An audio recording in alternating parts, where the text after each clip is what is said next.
Hey everyone, it's Emily, and I don't know about you guys, but all this constant discourse surrounding physical versus digital wars has been quite exhausting.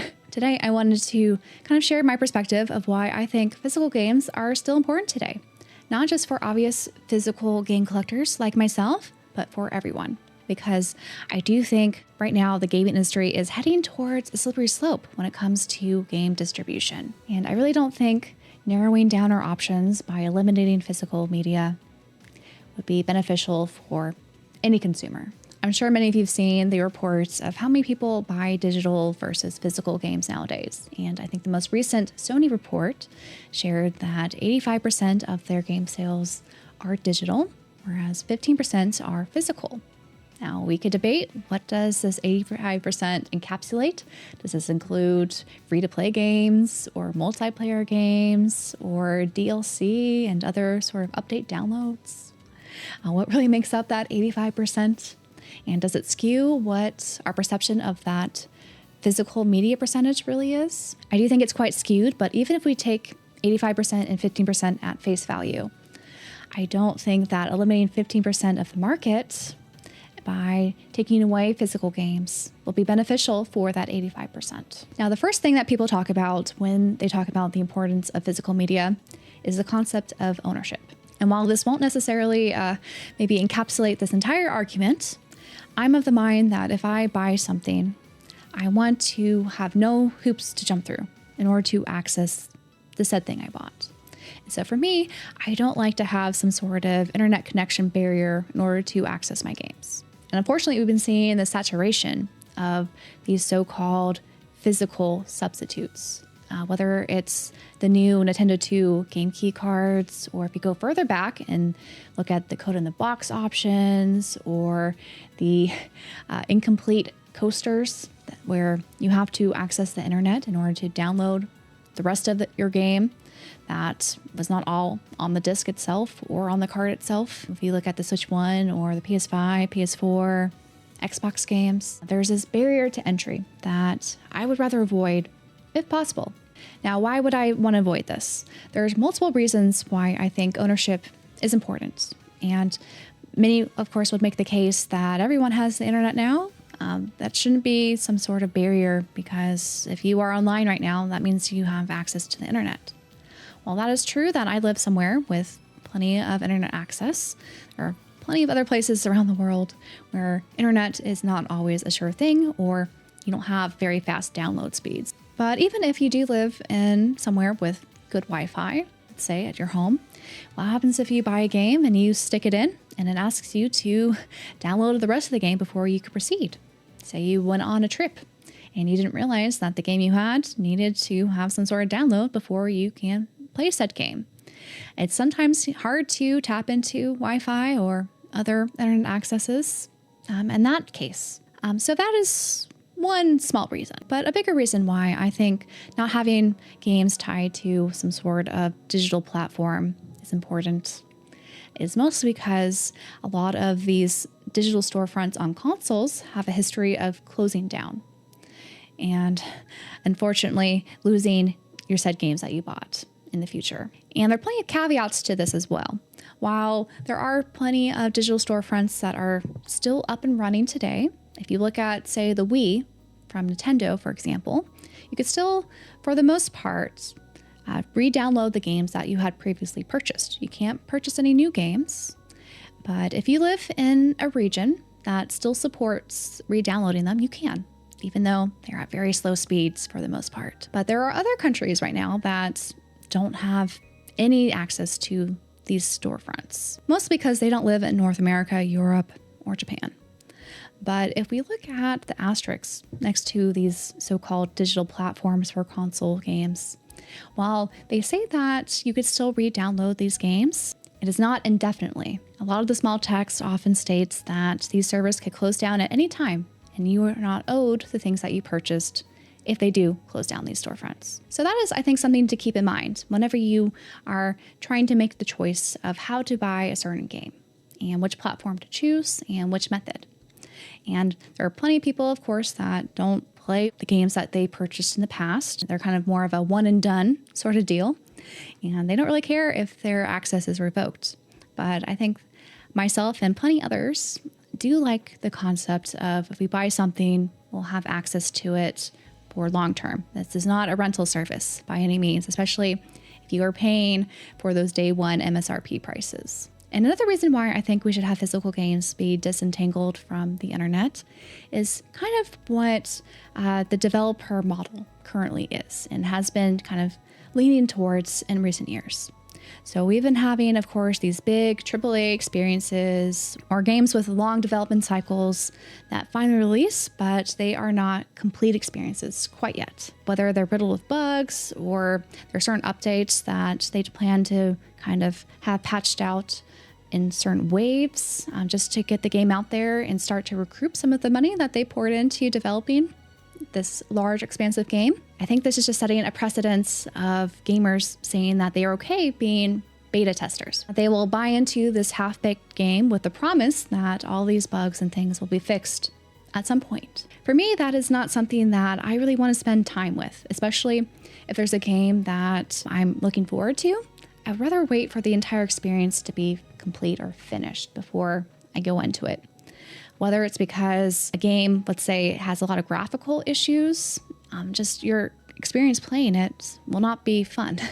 And I also don't like the idea of if I were to play and complete a game and then say a year later, there's some huge update that's been made for free. I don't like the idea of going back and either replaying the game or trying to get back into and remember, how did I play this game before when it initially came out? I think a lot of this just comes down to time because there's so many games to choose. And so I do think, for me, I like to have a game fully complete and presented well. Have its best foot forward before I even decide whether or not I want to play it. But it just seems like more and more games are releasing half-baked, and whether or not they fulfill the promise of having a better experience later on, not always the case, unfortunately. Whether it's due to budget reasons or whatnot, I do think games, at least development cycles, are just getting more expensive, and they shouldn't be as expensive if they want to deliver a product that they promised when they release it. And so this is a problem not just, of course, with the switch to game key cards, which contain no data on their so-called physical, but plenty of other modern games have also experienced this, whether it's a code in the box sort of thing or a game that was released with half of the game's data on the disc or the game cards. It's kind of just, again, setting this precedence that we are getting used to these updates and downloads when we insert these so-called physicals into our consoles. And it's really rejecting the notion that when we choose to play a game, we're going to have this full fleshed out experience waiting for us. Instead, we're going to have to kind of systematically wait for this game to improve slowly over time.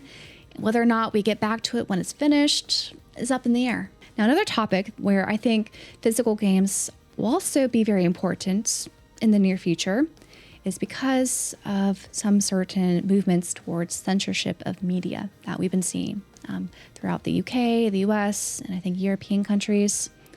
There's been some pushback about what media is appropriate for people to consume. Now, this is not to get into the ethics of what's appropriate or not appropriate when it comes to media, but I'm kind of the mind where when it comes to video games or just any sort of media, I don't really like censorship on art because I think even something has a very dark or heavy theme with plenty of trigger warnings or whatnot, it's important to still have those be available because they are thought-provoking and, lend different perspectives than people see maybe in their daily lives, different walks of life or different ways of thinking than we normally would. Now, there's been plenty of talk of so-called censorship, and we've actually been seeing some of it play out. If you look at the digital storefront on Steam, there are certain games that have to be censored in order to be sold on there.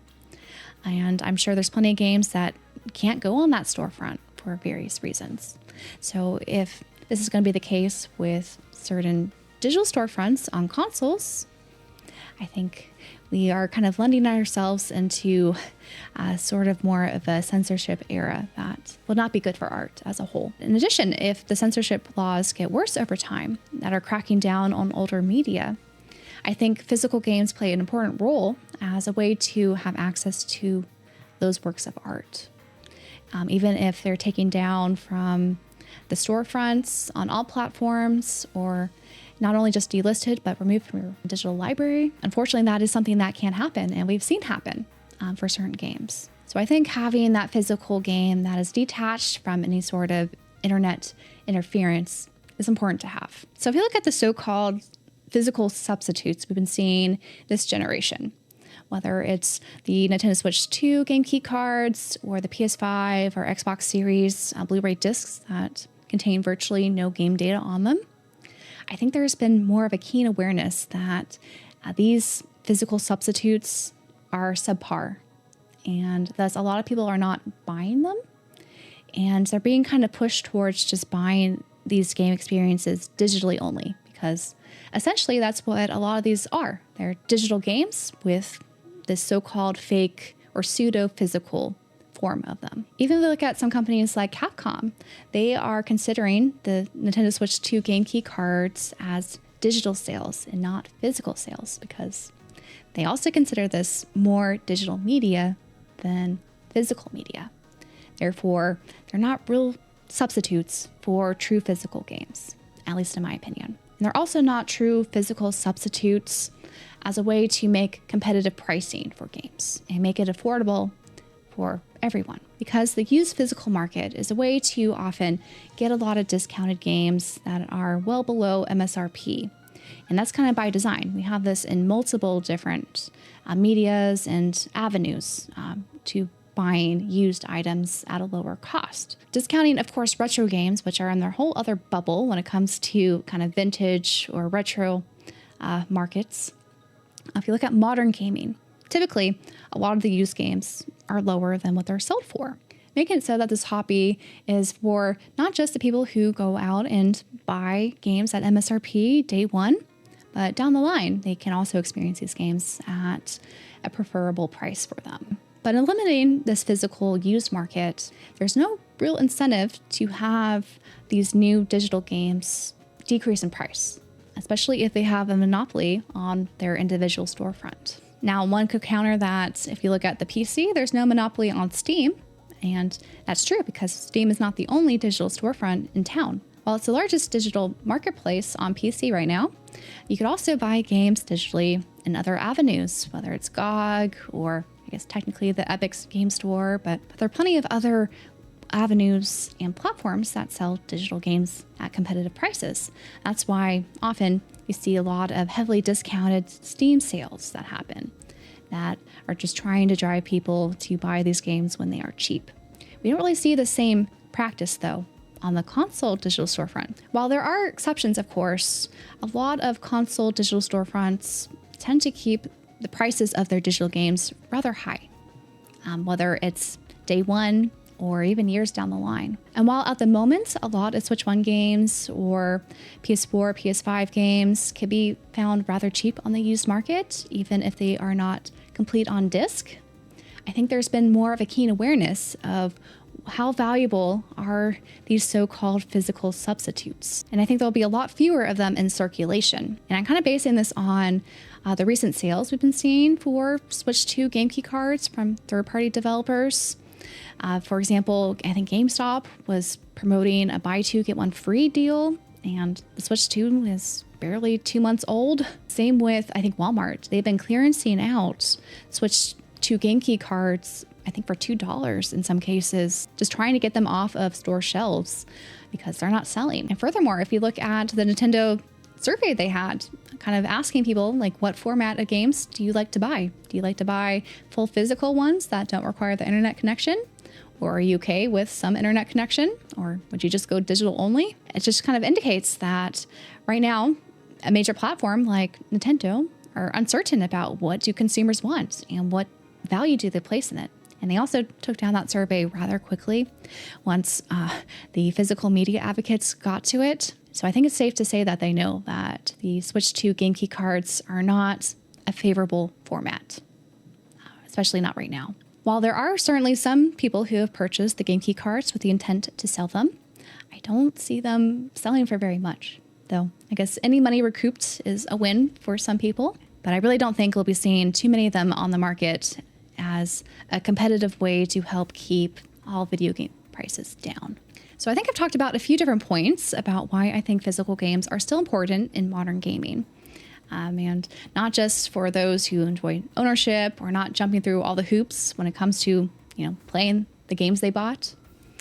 But I think there are plenty of other reasons why physical games are so important. And that's also why we've been seeing, I think, the torch being carried by a lot of these smaller publishers who are kind of willing to do the so-called boutique style for physical games. We've been seeing a lot of companies turn to limited run games, for example, to help print their games, though they've been kind of swept in controversy of how complete some of their physical games really are, especially recently. And while I think it's great that a lot of these smaller publishers are helping print, especially a lot of indie games or smaller experiences and keeping that media alive, I do think still being vocal about being an advocate for physical media is important, especially for the larger publishers to hear. And even though that it seems like we've reached a precedence of the so-called game key card format that a lot of publishers will take now that it's been offered to them, but I still think it's very much worthwhile being an advocate and being very vocal of pro-physical practices when it comes to modern video games, whether it's the larger publishers or smaller publishers or those in between, and why keeping this format as an option is beneficial for all consumers. But I would like to take this time now to thank all my channel members for supporting me on my videos here, as well as my live streams on YouTube and Twitch. All your guys' support means so much, and a special shout out to my Orbinet architect, Dr. God.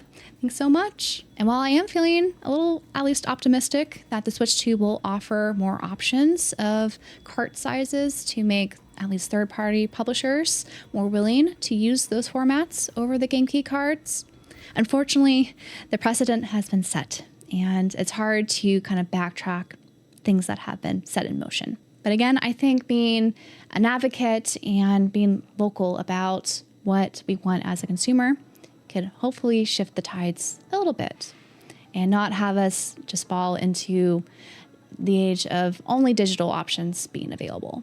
But I hope you guys enjoyed this video, and I'd love to hear your take on whether or not physical games are still important to have in modern gaming, and whether or not there's hope that there's certain solutions or pathways to keep physical alive. I'd love to hear them. And until my next video, bye guys.